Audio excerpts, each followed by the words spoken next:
Back live with Andrew Bolt with the Bolt Report. Pauline Hanson has been in the wars this past week. First, two of her One Nation officials were caught in a sting by Al Jazeera. Then Hanson couldn't front the cameras, at first at least, because she'd had a huge tick bite on her cheek. And now she's just had her appendix removed in an emergency. And that was lucky in a way because it meant she could dodge the Senate vote today to censure independent Senator Fraser Anning, who'd blamed the Christchurch massacre of 50 Muslims on Muslim immigration to New Zealand. How low can you go? What did 3-year-old Muqad Ibrahim do to deserve this, Senator? You are a disgrace. And don't smile at me. Senator Hanson-Young sure does angry very well. One Nation abstained from censuring Anning. Figure that out. Joining me are two senators who did not. Labor Senator Kimberley Kitching and Liberal Senator James Paterson. James, what did the Senate today achieve by censuring Anning? Well, I should say I wish Pauline well as a fellow senator. I hope that she recovers. But a speech that she had read out on her behalf during this censure debate today was completely bizarre, Andrew. She said that the censure motion against Fraser Anning was a threat to free speech. Now, Andrew, you will not find a bigger defender of free speech in the parliament than me, but I understand that freedom of speech is not freedom from criticism. And effectively what happened in the Senate today is that Fraser Anning was harshly criticised by his fellow senators for what he said, as he should be. Being criticised for your stupid ideas is not a restriction on free speech in any way, shape or form.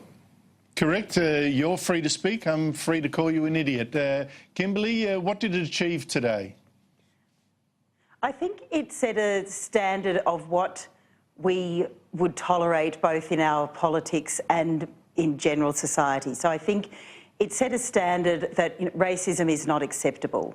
I think there was a great deal of unity really in the Senate about this and in the speeches, and we did see two extracts from the two speeches, but a lot of the speeches were very thoughtful contributions about what kind of society we want to live in and what values we want to ascribe to that society. So I think we did achieve something by setting a standard of what we would and would not accept. OK, well, to the budget.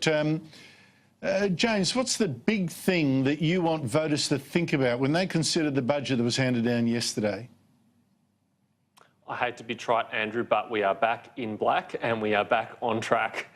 It's an awesome thing that the budget is finally returning to surplus. It's taken a lot longer than any of us would have liked it to, but it's a really important thing because in the meantime, over $500 billion of debt has been accrued that we have to now start paying back.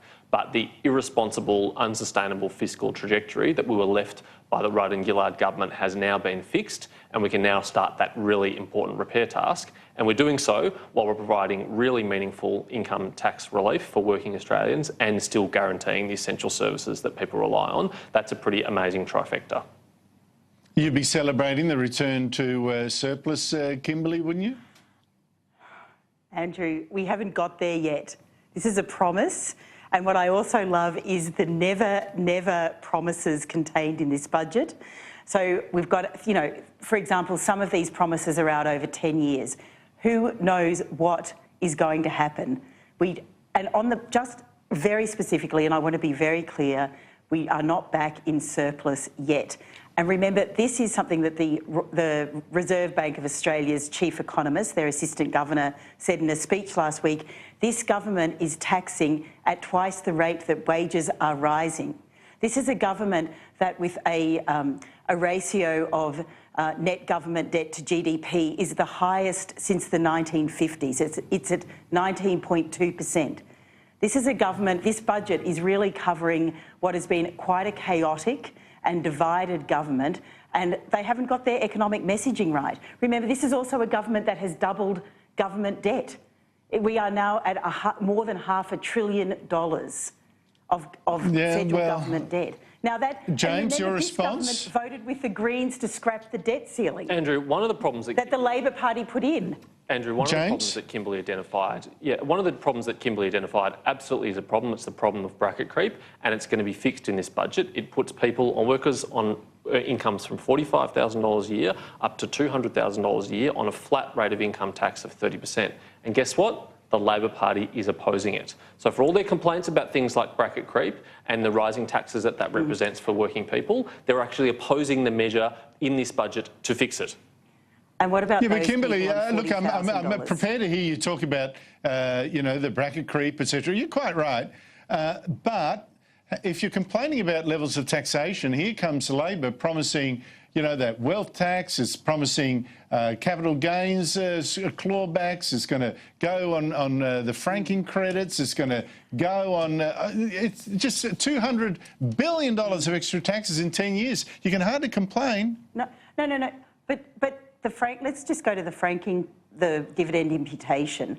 That is going to take back something that no other OECD country has. The only reason there were franking dividends given was because there was a surplus when Prime Minister Howard and Treasurer Costello were in government. They had a lot of extra money and they thought, how can we, pork barrel this out? And that's what they did. They gave franking credits to people. My point isn't the merits on each individual who tax. My point isn't that. Earned any money. Kimberley, my point isn't the merits of each individual tax. It's the total tax take that Labor is going to come in with. James? Look, the really important thing about the franking credits is that this has been, up until now, a bipartisan, well-established, well-supported feature of our tax system that ensures that no one is taxed twice. And Labor, in doing this, is going to take away thousands of dollars a year from very modestly earning people in their retirement, but they're going to keep it for higher income earners. So if you're earning $200,000 a year, you'll get the full value of your franking credits. But if you're earning $30,000 a year, the Labor Party is going to take away 100% of your franking credits. That is a crazy thing to do, even according to the Labor Party's own values. Andrew, James, let me ask you about something though, James. Was actually the removal of the franking, the dividend imputation was, and there was double taxation. That was actually removed by Paul Keating when he was Treasurer. We're not discussing that. What our policy, what James is saying is actually a furphy. Our policy is about removing that loophole so that we can use that money to help people. I don't want to get stuck on the merits of this tax, because that's been debated for a long time now. It really is about complaining about a tax burden when Labor's going to increase it, not diminish it. But James, I've got to ask you this. Why did the government last night backtrack on a decision in the budget that morning, well, that day, to not give the energy supply supplement of $75 to people on the dole as well? Why suddenly you announce one thing and hours later it's an $80 million backflip? Andrew, the Treasurer, Josh Frydenberg, answered this question very directly in the National Press Club today. We had a very short window of opportunity to pass the supply bills and the tax bills in the Parliament today. And if we hadn't made that change, those bills might not have passed. The Labor Party was planning to move an amendment to change it. It was a very pragmatic decision to get those bills through, and I think it's a very wise one. Well, I don't know. Why didn't you just... Yeah, go ahead, Kimberley. Well, I have worked in a Treasurer's office, and I can tell you that it's a very long process to draft a budget. So how a government could actually leave out some of the most vulnerable people in Australia from an energy assistance supplement is beyond me. I mean, the ink was barely dry when they had to make a change on this and realise that they had actually left out people who should receive this benefit. Now, I mean, we can have an argument about, whether it should have, it's a bit of a mistake, whoopsie. I mean, this is an $80 million cost now that should have been in the budget.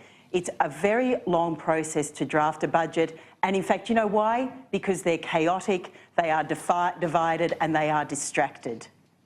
Well, can I ask you something though, the Kimberley, sooner as we go well? to an election, the Electric cars. At the moment, Australians are left to their own devices buy 2,200 a year of them. Your policy, which says we should buy half our new vehicles as electric cars, means we don't buy 2,200 a year, we buy 575,000 a year, which is just, unbelievable. You're going to force us to do that. Can I ask you, are you going to buy an electric car? Look, I think if it becomes, it becomes a viable industry, which is what we're planning, remember that we are planning to create jobs in this industry as well. And we've had a government that's had 12 energy policies in its Sure, term. but you're not going to buy an electric car in the short term, I'm hearing. Well, why, if you're not going to buy one, why is Labor forcing everyone else to buy one? Why wouldn't I buy? Well, why wouldn't I? And I would imagine that there will be tell me when you fleets of are. cars that will become electric. I mean, Well, tell me when you're going to buy one. In fact, in its cars could have electric cars. Well, I mean, you could this have could one, be a Kimberley. viable industry. You could buy one. That's the whole point. I could buy one. That is exactly right. But you And haven't. I don't think that Anyway, we should be. I don't think we should be Luddites about this, Andrew. Sorry, I think out of what time. we are doing is actually. Oh. Sorry Right. about that, Kimberley. I'm terribly sorry. I'm sorry. Time beats us. Kimberley Kitching and James Paterson, thank you so much to you both. More after the break.